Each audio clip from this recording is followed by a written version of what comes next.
Telugu cinema ఇండస్ట్రీలో different కథలతో సినిమాలు వస్తున్నాయి. అలాగే ఆ సినిమాలను కూడా ప్రేక్షకులు ఆదరిస్తూ మంచి విజయాలుగా మారుస్తున్నారు. ఈ వారం కూడా తెలంగాణ ప్రాంతం నిజాం సంస్థానంలో ఉన్నప్పుడు ఎలాంటి ఇబ్బందులను ఎదుర్కొన్నారు అనే విషయాలను మనకు కళ్లకు కట్టినట్టుగా చూపించే ప్రయత్నం చేయడానికి రజాకార్ అనే సినిమాని మన ముందుకు తీసుకొచ్చారు. మరి ఈ సినిమా ఎలా ఉంది, ప్రేక్షకులను మెప్పించిందా లేదా అనే విషయాన్ని ఒకసారి మనం తెలుసుకునే ప్రయత్నం చేద్దాం. భారతదేశం మొత్తానికి 1947వ సంవత్సరంలో స్వతంత్రం వచ్చింది. అయితే హైదరాబాద్కు మాత్రం 1948వ సంవత్సరంలో రావటం విశేషం. భారతదేశం అంతా బ్రిటిష్ వారి సంస్థానంలో నలిగిపోతున్నప్పుడు తెలంగాణ ప్రాంతం, కర్ణాటకలోని బీదర్, మహారాష్ట్రలోని కొన్ని ప్రాంతాలు నిజాం అధికారుల చేతిలో బందీలుగా ఉండేవి. 1947లో బ్రిటిష్ వారు స్వాతంత్రాన్ని ఇచ్చి వెళ్లిపోతున్న క్రమంలో నిజాం పాలనలో ఉన్న ప్రాంతాలను వాళ్ల ఇష్టం వచ్చిన ప్రాంతాల్లో కలుపుకోవచ్చు అనే ఒక స్వేచ్ఛని వాళ్లకి ఇచ్చి వెళ్లిపోయారు.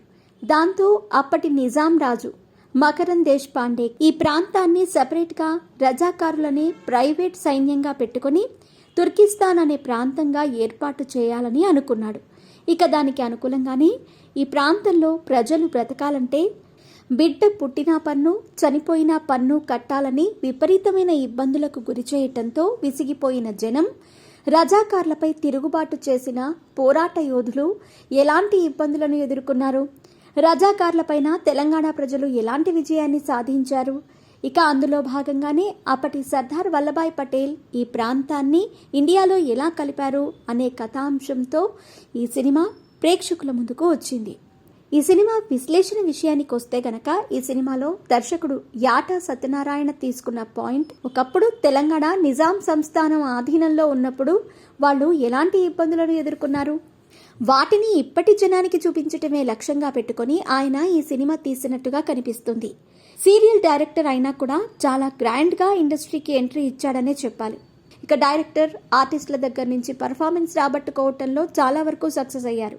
నిజానికి ఈ సినిమాకి ఎంతైతే బడ్జెట్ కావాలో అంత బడ్జెట్ని ప్రొడ్యూసర్ గూడూరు నారాయణ రెడ్డి గారు సమకూర్చడం అనేది నిజంగా గ్రేట్ అనే చెప్పాలి. ఇక ఈ సినిమాకి మ్యూజిక్ అందించిన బీమ్స్ మరొక హిట్ని తన ఖాతాలో వేసుకున్నాడనే చెప్పాలి. ఇక రమేష్ రెడ్డి అందించిన సినిమాటోగ్రఫీ సినిమాకి చాలా హైలైట్గా నిలిచింది. ఇక ఆర్టిస్టుల పర్ఫార్మెన్స్ విషయానికి వస్తే కనుక ఈ సినిమాలో కనిపించిన ప్రతి ఒక్క ఆర్టిస్ట్ అద్భుతంగా నటించారని చెప్పాలి. మకరన్ దేశ్ పాండే చేసిన నటన తన కెరియర్లో ఇంతవరకు ఆయన ఎప్పుడు చేసి ఉండకపోవచ్చు. బాబీ సింహ, ఇంద్రజ, రాజ్ అర్జున్, అనసూయ లాంటి ప్రతి ఒక్క నటీనటులు వాళ్ల పాత్రలకు న్యాయం చేశారనే చెప్పాలి. ప్లస్ పాయింట్స్ విషయానికి వస్తే కనుక కథ, డైరెక్షన్, కొన్ని గూస్ బంప్స్ ఎపిసోడ్స్ ఉన్నాయని చెప్పాలి. ఇక మైనస్ పాయింట్స్ విషయానికి వస్తే కనుక కొన్ని సీన్స్ మెలో డ్రామాగా ఉన్నాయి. అవి ప్రేక్షకుడికి కొంత బోర్ కొట్టించవచ్చు.